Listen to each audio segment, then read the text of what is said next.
Hello everyone and welcome to the Survivor Savant podcast. I am your host Nathan Newport, the self-proclaimed Survivor Savant himself, and today we are talking about the events that occur in Survivor Marquesas episode 2, Not Your Mama. Cringe, absolute cringe. So this episode is all about two things: work ethic and knowing your weak links, which it's quite evident here as we see the episode progress. But anyway, we start the episode off with Rotu and night 3. While Maraamu was going to their first tribal council and getting their first person voted out, which turned out to be Peter. They're definitely starting to get a good vibe in their camp now, calling it the love tribe, as Gabriel would put it. They're starting to giving each other massages, and just enjoying the night skies and how beautiful the stars look. And Rotu seems to be in that honeymoon stage at the moment at their tribe, and as much as they can enjoy it for as long as they want to, they know it's not going to last long, and eventually the game's going to start coming in and start really take a toll on them. And that starts to be pretty clear and evident when we see Kathy start being the one who's on the outs. Kathy, the real estate agent from Vermont, is someone who's not quite gelling as well with the castaways as well as she would like to. Everybody's definitely gotten along with each other so far because they've been talking with one another while helping out on shelter or in camp life and food wise. But Kathy, for the most part, she's more focused on getting work done and rather building connections with other people, which I can understand. There are things that gotta get done. They gotta find food. They need to keep their shelter up to date and find resources that they need in order to last longer out here. But you gotta understand too that this is a game, and you're trying to put yourself in a position where you're comfortable with everybody, you're getting along with everyone, and if they like you, then if you're at the final tribal council, you possibly might have a chance of getting a lot of votes. But that just doesn't seem to be happening at the moment for Kathy. And Gabriel's starting to notice that, and he's talking with Tammy about it. And it can be really difficult for a lot of people who can't and see that, oh wait, I don't really know this person that much, and if I'm worried that if we ever go to tribal council that they might vote me out because they didn't get to know me that much, then that could definitely risk hindering my game. And the best time that I can let me rephrase, if there's any possible chance where I can get a much better connection with somebody when I have that opportunity to do it, I will take it. As far as building an alliance or just getting to know them as a person, I would definitely take it. So that way I can build that connection more and really have that trust with people. And if I don't have that trust with people, then there's going to be less of a chance that I could see my game moving forward. You can't have this constant I want to play the game, let me be on Survivor, without realizing what your faults are going to be. You may not be the best workhorse there. You may not be the best social person out there. Me, myself, I know there are moments where I cannot be the best social person in this game, but when it comes to Survivor, you have to be. And know your limits on how much you talk to people.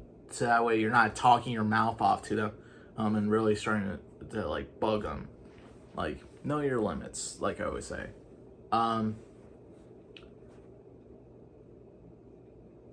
at the same time, as I'm saying, know your limits, you also want to realize that you can go beyond your limits. And you know how I said earlier that because I'm autistic, I'm not normally the best at social conversations. But as much as you want to like limit yourself to like how much you want to talk to people and not really want to waste time with it, then and that's one thing. But if you know in your heart that you really want to get to know these people, that you really want to hear their stories and really want to hear their background, how they came to be this person that we know, then you gotta talk to them. You gotta get socially connected with them, and hear everything that they say with your ears and see their story through their eyes and listen to every word that's coming out of their mouth, so you know that what they're saying is really true. Like I said, this is, I mean, I don't know if I said it earlier, but Survivor is a social experiment where people from all walks of life get together, and if they can find a common ground to work with each other or moving forward and really build strong bonds outside of this game, then this is a guaranteed win for you. If you can really build those social connections and learn how to break away from it, because this still is a game and you can't take things too personal. And I guess that's kind of what Kathy's not realizing here, is she's more focused on work and not really getting to know her tribe all that much. But with that being said, work is important to keep in this camp, and it's the only way you need to, not the only way, but it's one of the ways that you need to do in order to last longer in this game. In this case, when it comes to working and trying to find food, we definitely notice that there's some people who's burning a lot of energy because they're not getting a lot of food. One of them is Robert, aka the General, who's not eating as much as he would like to because he eats a lot of meat. You know, somebody his size, he definitely eats a lot. So if they can find some like chicken or pork or pig, which I know they're the two same thing, then he would be a lot happier just having that taste of meat in his mouth. So everybody's preparing and everybody's like getting weapons ready, so when they do get to go hunt, they'll find something.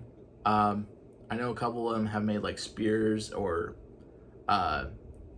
slingshots. I know Zoe did. She had these straps that she used for her glasses, so that way she doesn't lose them. But she took them and made like a slingshot with them, which is pretty ingenious, I would say. Like I said, a couple of them have made spears for if they want to go fishing or hunting. I know that John, he made this pig snare so that he could trap the pig by tying a rope or some kind of elastic strap, and if the pig steps in it and it gets caught and just lifts it up in the air like that. And it's ingenious, I'll say that much. But another thing that John also has is a shrimp net or bag. It's like a woven not like burlap. Yeah, it's kind of like a burlap sack.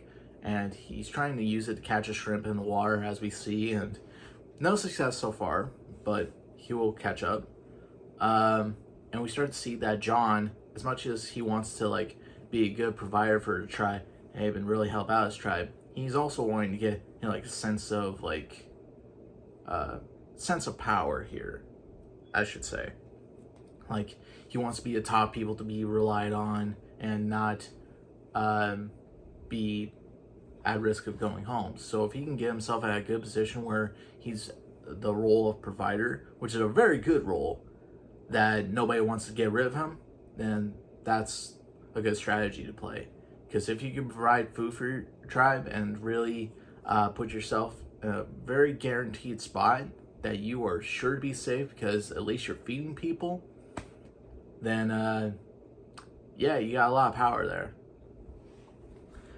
And meanwhile, over at Maraamu, we got Sean here, who's kind of like, hey, acting as like some morning news anchor or morning talk show host, and he's calling it the morning show, which is kind of like a relief stress reliever. I don't know, but Sean's like, hello everybody, hey, this is the morning show. Oh, I'm Sean Rector, and let's go over to the weather with Hunter Ellis. Hunter, what do we got for weather?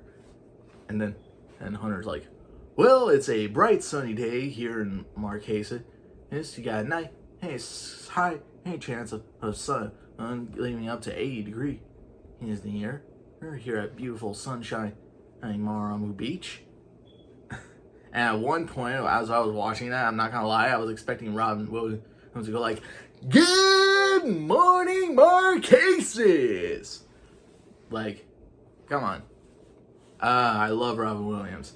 If I was able to do that at my camp, where it'd be like, hey, we're doing our own morning show where we have like different news anchors and a radio talk show host, and we got the weather and the sports and all that. And I'm totally gonna be like, hey, good morning, Vietnam. I'm gonna be like Robin Williams. Like, who wouldn't want to be like Robin Williams when they're doing that? Like, that's crazy. Then we got Rob. Then we got Rob, who's like talking about what we're gonna have for like breakfast or something, and he's like, well, we're gonna start off the day with some blueberry pancakes, some nice eggs, and some side sausage. You're making me hungry now, bro. You're making me hungry. And then Sean's not only the host, but he's also like the radio DJ, who's like telling people to make some music. And I know there are some people on side who's like making music and doing stuff like singing, beating with sticks or something. And like, it's just a way to have some fun before they get into the hard working days of Survivor and go pick up food, pick up sticks, and improve on shelter. It's nice to have that fresh release from the game. So, after the fun morning show, they go out and do their things. Like I said, get the food, get the sticks, and do some work around camp. The people, one of them who's quite noticeably doing their best to at camp life is Patricia, aka Mama, who at the moment didn't seem like somebody who would be very reliable or somebody that would keep along at camp, who's not really seen as a hard worker. But surprisingly, she shows that had a lot, and Hunter is really noticing that. He said too that he first thought as Patricia as somebody who wouldn't be much of a liability around camp, but now he's starting to see her as somebody who's really a hard worker in the camp. And she lets everybody know too. Like, she's telling people what they need to get and where it is, and like, really, she's starting to show her not true colors per se, but her personality and what she's like back at home. She's definitely somebody who wants to be workaholic, not really taking a lot of breaks, which does worry Gina a lot. She's worried that she's not gonna take a lot of breaks and she's gonna overexert herself, and that's gonna be a hindrance. Um, which I will say is very true. You know, you don't want to overexert yourself. You know that stuff needs to get done, but you know that you can't overwork yourself all to a point where you're going to be a liability and challenge. And that has, I will say, that has been a case in some episodes that we've seen over the seasons where people have overexerted themselves and it causes them challenges. But there's also been scenarios on the other side of that coin where we see people who don't really work that much and they conserve a lot of energy so that way it can help them in the challenge. So as much as you want to show your worth and try it by working, you can't work too hard, otherwise you're gonna kill yourself out there. Not really though, not really. And if you're not showing a lot of work and you're seen as being like a lazy, now you're being seen as this just lazy. Sorry, I took too long to find the right words to say that. Being lazy, then honestly, you're more likely had a chance of going home because of it. Even though your energy that's well conserved is helping out in challenges, you're not working. So why do we gotta keep you? Because I'm good in challenges? Well, you gotta be good in camp life too. Just get the right balance is all I'm saying. Get the right balance. But we started to see that a lot of people are getting annoyed by Mama Patricia, who's great at work, but she's also really bossy and really commanding, with how she speaks towards people, which does annoy people and does rub them the wrong way. One I know a couple of them are Vesepia, Rob, and Sean, which is more than a couple, but and this is Survivor. This is not everyday work life where we're not back at home in the office or at a regular construction site. This is Survivor. This is still a game, and as much as we need to get stuff done, nobody's gonna tell us what to do. You're not my boss. Or you're not my mama. You're not your mama. Not your mama. But during that time, Vesepia and Sean have found that they've really got good bond and connection with each other, like a brother sister connection. Just so you know, I mean, not like that she would. Okay, just to be clear, Vesepia is engaged or with somebody, and so she wouldn't be interested in hooking up with Sean. Like I said, they're more of a brother-sister duo.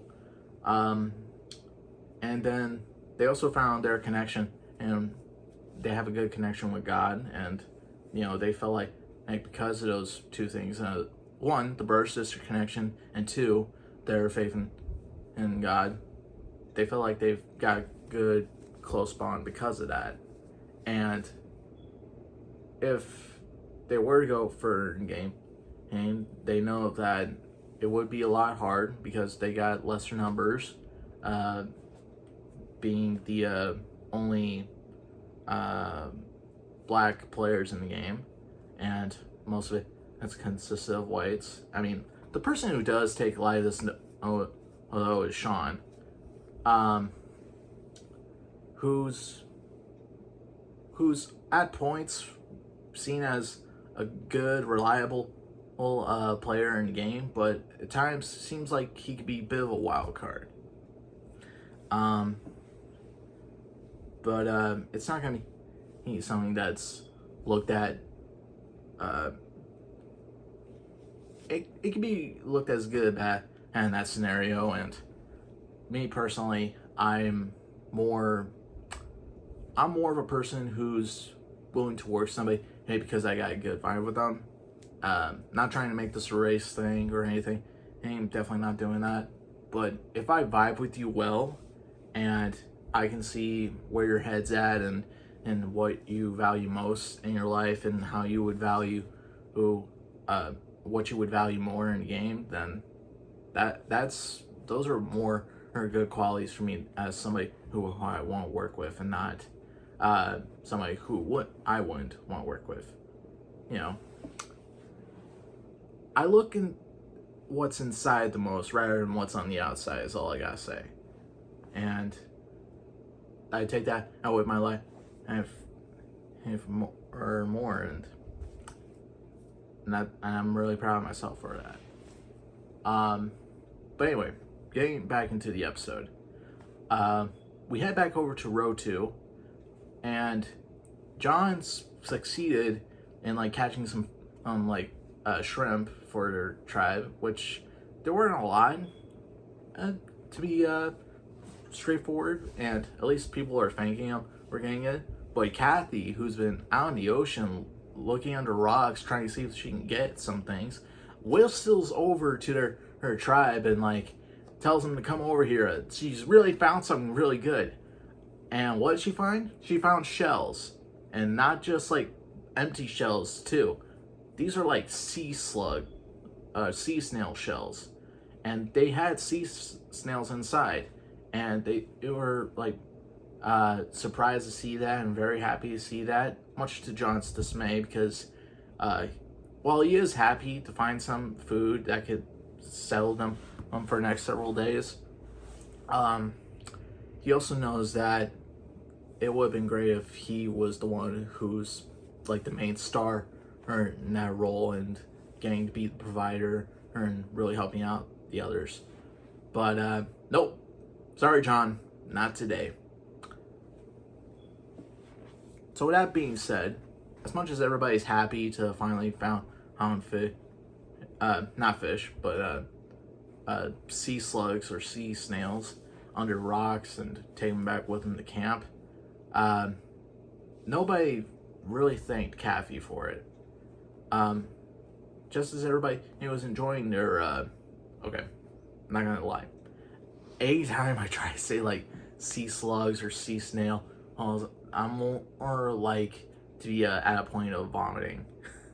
Because, alright, I can say no to rice and all that, but when you like present me like sea snails, which seem to be like your most only choice of protein if you don't have chicken or pork, then I'm not gonna lie, I would have a hard time with it because it would most likely get me to vomit. I mean, I never tried escargot, but just saying it, just like, yeah, I don't know how to react to this. But with that being said, as much as everybody's happy to get some sort of protein in their bodies, I know Kathy, for one, is not really pleased by the way the tribe took her work efforts and not really considered thanking her or giving her a pat on the back for what she's gone through. Like, they're not really thinking that about her, and she's feel like she's being taken for granted. So it's hard. I can understand that it would be hard to go into this and not really be seen as somebody who's really pulling her weight and not be getting any credit for it. Like, I would hate for that to happen. So we then get into the immunity challenge. Now this not immunity challenge, reward challenge, I'm sorry. Now this reward challenge is where there's a boat at the bottom of the ocean, and inside the boat is a ton of rocks. You have to, on Jeff's go, the tribe members have to swim out to a life preserver that's colored with their tribe color. Once they're there, 2 tribe members at a time must go down into the water and lift as many rocks out of the boat as they can. Once they've got all the rocks out of there, they must lift the boat up and bring it head back to their platform where they jumped off of, so that way they can empty all the water out of that boat. And then once they're done, they get in the boat and swim or row the boat back to shore. First tribe to get the boat back to shore wins the reward. Now, this is kind of traditional when it comes to Survivor in these days. Fishing gear. Fishing gear is the reward for every second reward challenge. It's very crucial. There's a mask, there's a snorkel, and because Jeff has heard that they've made a couple spears back at camp, then it would be very important to have the mask and snorkel for when they go out and do some fishing. Hopefully it'll do them good. Now, because Rotu has more members than Maraamu, somebody has to sit out. In this case, they chose Robert, the general. And everybody's swimming out to their platforms, ready to get the challenge started. And a lot of people, they're,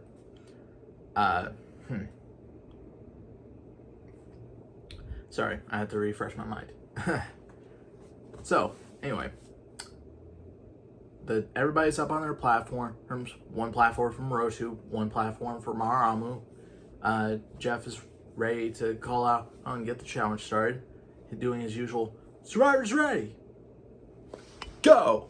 And just have everybody jump into the water and swim to their buoy and just start emptying the rocks from their boats. Now, this isn't the last time we're going to see this challenge. And I don't know if we will ever see it again after it's done the second time. But there's a very crucial element when it comes to this challenge. You have to empty out all the rocks from your boat in order to get the boat back up to the surface of the water. Now, depending on how many rocks there are, you can do it like one at a time or two at a time, depending on how heavy the rocks are, and just come back up. But if you were allowed to, and if it wasn't too heavy for you, there's a simple strategy of just going on the side of the boat and just tipping it so that all the rocks can like dump out. And if they ever do a challenge like that again, and that's a very important lesson for all you future Survivor players out there, me mostly, that if you go on the side of the boat and just dump out all the rocks from that boat, that'll be a much easier time saver for you, and have it and be easy to bring back up to the air or surface. As I always say, work smarter, not harder. But that's only if you're allowed to do that, which they were, as we saw Rotu. Okay, first of all, before they got to that, Hunter and Rob seemed to be the most not the most physical, but they definitely were seen as the people who were definitely getting the work done by getting more rocks out of there, like 3 or 4 rocks out. While Gabriel and John over at Rotu, they were the ones who seemed to be getting the most rocks out their boat. Even Gabriel was like, he got like 9 or 19 rocks out. Like, Gabriel hold his breath for a very long time during that challenge. And I'm impressed. Like, I mean, I'm just saying, we would then get somebody who's like Ozzy, who's probably hold his breath longer than anybody underwater. As I'm just saying that, I'm probably gonna correct myself because of one challenge in Micronesia. But anyway, I digress. So Rotu then decides, wait a minute, this is a boat. We can just like tip it over so we can get all the rocks out. Without having to like get all the rest just by hand, which is smart. As Rotu, who's done that, they get their boat hooked up and first, and then Maraamu decides to do the same thing, and that works out for them as the whole boat just like comes up. Now, both tribes get their boat back to the platform that they jumped off of just so they can dump the water out. And just like how you tip the boat over on its side, right, or on its like,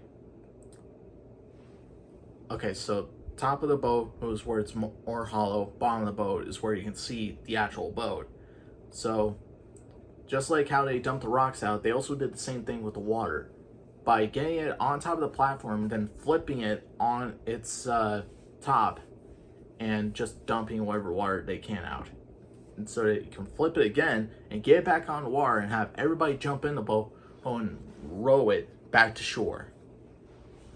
And that seemed to work for everybody. I know there were cases where some cast members had to bail some of the water out, but it's much more easier just to tip the boat over, just to have the water leak out. But anyway, Rotu was in the lead as Maraamu was trying to catch up, but unfortunately, in the end, it was Rotu who wins the fishing gear, which really brought a smile to people's faces. And I definitely saw some disappointed looks on Maraamu's faces, knowing that they could have done better in that challenge. They really wanted to win it, especially after the first team challenge they lost with the last community challenge. But no, not today. So we go back to which one should I do? Maraamu, Rotu? Either one's got their problems. Oh wait, I got this rock here. I'll flip the rock and see which camp I'm going to talk about after that challenge. It would be the blank side for Maraamu, and it would be the believe side for Rotu. Actually, you know what? I'm going to flip it. Believe for Maraamu, blank for Rotu. Sorry. You gotta set the mic right. Oh, wait. Okay. There we go. Alright. Alright. Let's talk about Maraamu first after that challenge. So, of course, they're bummed about that challenge, and the only thing they can do is get on with their day and just get back to work. And we see that most of the tribe, not most of the tribe, but we see Vesipia, Patricia, and Sarah start weeding palm fronds so that they could get them onto their shelters. That way there's less rain drip coming onto their shelter, and that they could be more dry as they sleep throughout the night if it starts raining, which, as some of them were eating fruit, they hear some like roaring thunder or something, and knowing that, oh boy, rain's coming in, better start get to it. So just as everybody was working and trying to get like palm fronds so they can build a much more sustainable shelter, one person who doesn't seem to be taken as seriously as all of them is Sean. Sean is seen by the water and just sitting, and Hunter's taking notice of that, and he's kind of not totally fed up, but he is kind of sick, and he is really tired of seeing Sean not really carry his weight. Like, he wants to see him work more and not be so lazy right now. So while Sean was doing something like carving a stick or sharpening it, I don't know, Hunter asked him to go to the water well to fill up water, just when he had time to, which he did. And as Sean was going down there and filling up the water, he's like, I know Hunter's trying to be the leader of the tribe, and I'm not doing it just because, and I'm not getting water just because he told me to. I'm doing it because the tribe needs it. Everybody's really charmed by Hunter and his leadership, and trying to show how much value they are at work in the camp, so that way they can get like a good impression on him. But I ain't gonna do that. I'm gonna please Mr. Golden Boy, as he said. I'm going to do what I need to do for the tribe when they ask me to, and I'm not going to do anything to please anybody. I know, and I can see that. I can see that people are kissing butt towards Hunter, trying to get on his good side. I mean, in all reality, I don't really see that with Hunter. I can honestly say that, I don't know what's going on behind the scenes. I'm only seeing what I see, and I know that Hunter's trying to do his best for a tribe and trying to get him going on the right direction, but I know that could be really annoying to some people. And normally, people who try to take charge of camp, they are not really seen as people who get good impressions, as we will see with people like Hunter and Patricia. But anyway, as Sean's dealing with that, Sarah, for one, is kind of bothered by the fact that Hunter was giving the idea of like layering the palm fronds a certain way, and so that way there'd be less worry about getting wet during the rain, which Sarah find to be annoying that Hunter said that, and she suggested it earlier, but nobody listened to her. And I'm like, okay, but do you actually know what you're doing? Like, you're saying how to like layer the palm frond onto a certain way, but we're not actually seeing you doing it. She's more of a talk rather than and do action kind of gal. And we also noticed that Sarah and Rob have been getting real close together. Or, Rob definitely sees Sarah as somebody as a number when it comes to going to votes. And with Sarah, he's not just one, he's got 2 votes. So it's really important to get people who you feel like you can trust and go further with in game. As we'll see on Rotu, it's not starting to look like that right now. As we see Rotu go from being a little bit of a love tribe to not too argumentative, but they know they have their flaws. As we see, how John was setting up that pig snare so hopefully they can catch a pig. Well, the trap, it released, but nothing was caught. No pig, which really upset John. And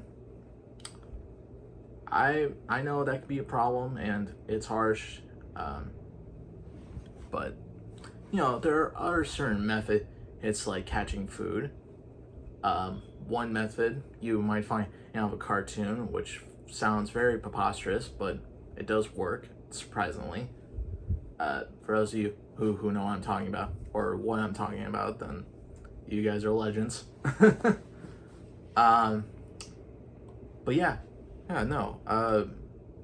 Everybody was really upset that there was no pig catch and they wouldn't get much protein, But Kathy, she comes back with some seashells that were filled with meat, but she says she will give them to him if they can all just listen to her for a second.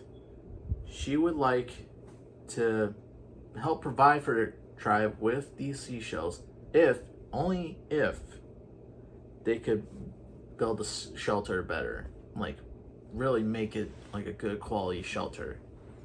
And Gabriel starts to notice that Kathy's really not starting to please a lot of people, and they've been more focused on getting to know one another than and really focusing on work. They're trying to build connections out here, and that's all important in the game, to really build connections. And Kathy's really not wanting to make connections. She's more focused on, like, not everybody's doing one thing. Kathy's doing one thing while they're doing another. Not everybody's thinking the same. And Kathy should have known that. But Tammy, she did feel bad for Kathy that they weren't really connecting with her, or she was trying to connect with them. So, and probably because they really wanted food, they decide, let's do a shelter. So they didn't completely tore down the shelter. They kept the frame, but they also weave better palm fronds, and they took their life raft that they rode on and cut in certain pieces so it could be completely flat and give much better cover to the shelters. And then Pascal, who was a judge, brought an American flag with him as his luxury item because he's very patriotic. I mean, being a judge, that wouldn't surprise me. But yeah, it's a much better shelter now, and everybody's really happy about it. I know Kathy means well, but she's got to learn to really read the room when it comes to building connections with other people. And if she can't do that, then she most likely will be one of the people who's going home, despite her efforts. But that will all be tested in the next immunity challenge. Now, we've had a history of gross, disgusting food challenges. And it always happens on the second episode of each season, in the earlier seasons. Number 1, we had the beetle larva. And 2, we had the disgusting food wheel in Australia that included cow brains and worms. And in season 3, we had shots of blood from cow and milk from cow. Now, season 4, what are they gonna do to pump up the stakes? How does raw fish fillet soak in seawater or under the sun sound? Like, literally, that's what it is. It's called favaru. It's raw fish fillets that have been soaked in fermented seawater, and it smells completely bad. As we see flies are hovering over it, even hovering over fish, and I'm like, so that's the challenge. Here's how it works. Just like the normal disgusting food challenges in the earlier days of Survivor. One at a time, each tribe member is going to step up and eat the favaru. And if they can completely get it down, they score a point for their tribe. If they don't score a point for their tribe. But just to make it more interesting, you know how there's bobbing for apples? They're bobbing for favaru. So when Jeff says 3, 2, 1, bob, then they start bobbing the favaru and get it in their mouth. And if they have a clean mouth, they just score a point for a tribe. But because Maraamu was down to 7 players to Rotu's 8, the person who goes up first will also be the person who's going last and eat twice. I hate to be that person. But anyway, first up is Hunter, and he's going up against, I believe it's Nalia. And as Hunter is getting his down on the hatch easily, Nalia's struggling and as much as she struggled, she was able to get it down. Next we had, I believe it was Mama, Patricia, and I think it was Robert. I could be wrong. But anybody who was going up seemed to get it down a lot easier, despite of how badly it must have smelled. I know Vesipia over at Maraamu, who was like, hey, and did pose. Oh, you may. So everybody was really, they were really able to do this challenge well. However, Boston Rob, was going up against it might have been Gabriel or John.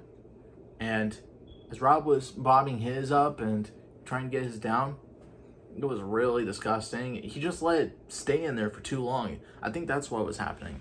I think Rob was kind of like keeping it in his mouth for too long, as much as he was trying to like chew it all up, but it was really bad. And he was almost at a point to like spitting it out, which sucks. But he was able to get it down as Jeff was counting down, and he had an empty mouth, which was great.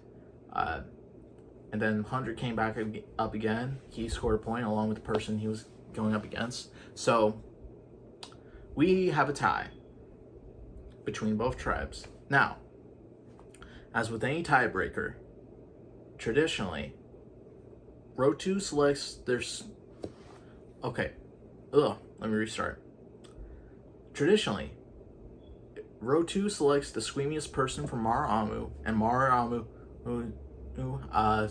chooses the squeamiest person from Rotu. In this case, Maraamu chose Nalia, and Rotu chose Boss and Rob. Now this time, they had to eat 2 Favaru and get it down the hatch. The first person to get their Favaru down wins immunity. And on Jeff's go, they both started bobbing for the Favaru. They were trying to get it down. I know Rob was really having a hard time with it. He was almost at a point spitting it out. Nalia was the same, but she really wanted to win for her tribe. And as much as they both could scream and really hate the fact that they're eating fermented fish fillets, Nalia was able to score it for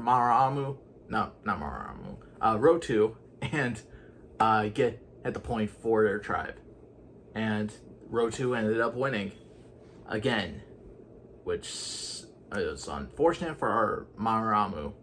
And they have to go back to tribal council again and vote someone out. Thing is, there's spot for choice. There have been talks about getting rid of Sarah because she's more talk and less work kind of gal. Patricia has been one because she's a little bit too bossy, and she doesn't want, and nobody wants to be told what to do. And then the third one is also Sean, due to his lack of work around camp. And it really is a toll of how much you could be seen as a reliable, I don't know why I'm having a hard time saying this word, reliable person to have around camp, or a least liable person to have around camp. It's really hard thing to overcome and do. Like, you have to be seen for what you're worth, and for some people, they haven't been seen greatly as far as their worth.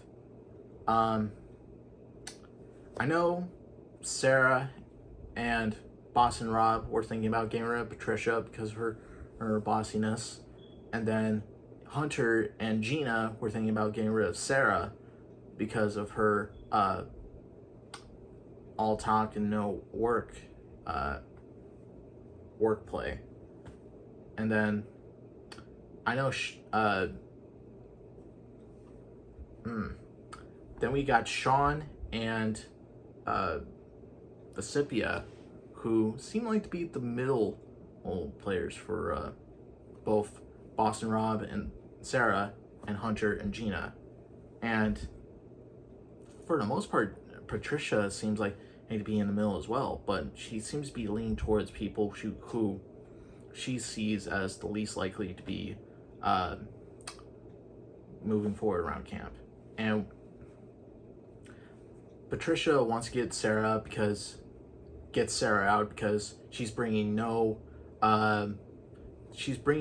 to the tribe, and the longer she stays around, she's going to be dead weight.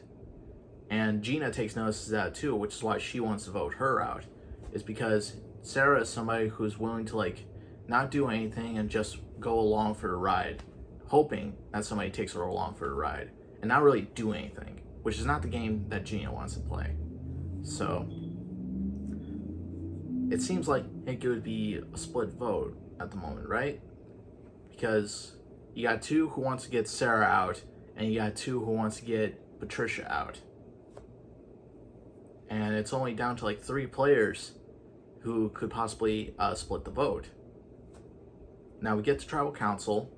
Now, Rob openly admits that if he were one of the people who was up for the vote because of his performance in the tribe, he said he wouldn't blame him and that he understands, and he absolutely accepts that he was the cause for losing the challenge for them, which they all were happy to hear from, because, you know, Rob, he can own up to his mistakes, and it's always nice to hear somebody own up to their mistakes, because some people won't own up to their mistakes. So anyway, we get to the vote. Like I said, Sean and Vesipia vote for Mama Patricia, and then Hunter and Gina vote for Sarah, and Patricia also votes for Sarah, so that's 3 votes for Sarah, which just leaves Sarah and Boston Rob. Sarah votes for Patricia, which is 3 votes for Patricia, with Sean, Vesipia, and Sarah, and Rob being in the last vote left. And because Rob has said earlier, with Sarah, he's not just 1 vote, he's 2 votes. That means with 4 votes, Patricia, aka Mama Patricia, is voted out of Survivor Marquesas. So Maraamu's down to 6 players left. 6 players left. And they really need to get their stuff together if they're hoping to stay around longer. Otherwise, they're just going to be 1 tribe left in this game, and that just might be Rotu. So they got to get together, otherwise they're going back again. So, thank you guys so much for watching this podcast episode. Now, admittedly, this has been a really not hard for me to watch as far as, oh, I hate these people, they're all like complete jerks. They're not, but it's mostly hard to watch because of how things let down. From being too bossy, to not being appreciated, to not being able to cope with the challenge that they had to go through, especially with that Favreau, which admittedly is really disgusting. But I know, as much as you can really struggle with the obstacles that you're facing, but as much as you can struggle with the obstacles that you're facing, you know for a fact, if you got the right support system and you know in your heart that you can overcome anything, then there's nothing that's going to stand in your way. Not even discussing fermented fish fillets. I hope you guys know that too, and I really appreciate you guys giving me a chance to really enjoy what I love about Survivor and really talk about the things that go down and really give my perspective on these things. It's really cool, and I hope to continue with this. But with that said, thank you guys so much for watching this. I hope you enjoyed being outsmarted, outclassed, and outspoken with the Survivor Savant podcast. This is Nathan Newport signing out. See you guys.